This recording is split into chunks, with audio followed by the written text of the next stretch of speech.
I said we were going to meet Hulk and Gorilla, and meet is the right word.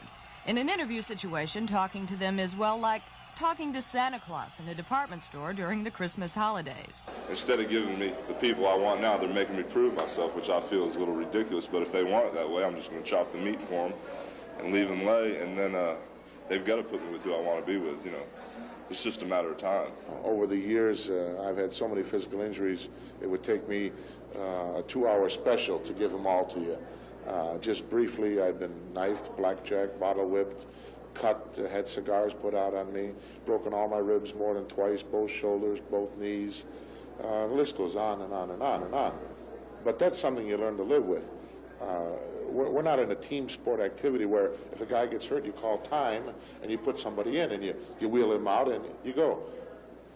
If you get hurt in a match, you have to live with that for the rest of that match. You may have to live with it for the next 10 matches. In real life, you know, I have my friends, you know, just like everybody else does, but when it comes to sport of professional wrestling, I feel there's no substitute for victory, and how you attain victory, you know, is relies up to the individual, you know. I take as many shortcuts as possible because, like I say, I want to stay in the sport a long time, and I feel the more time you put in the ring, the more chance you have of getting hurt. I never worry about any match.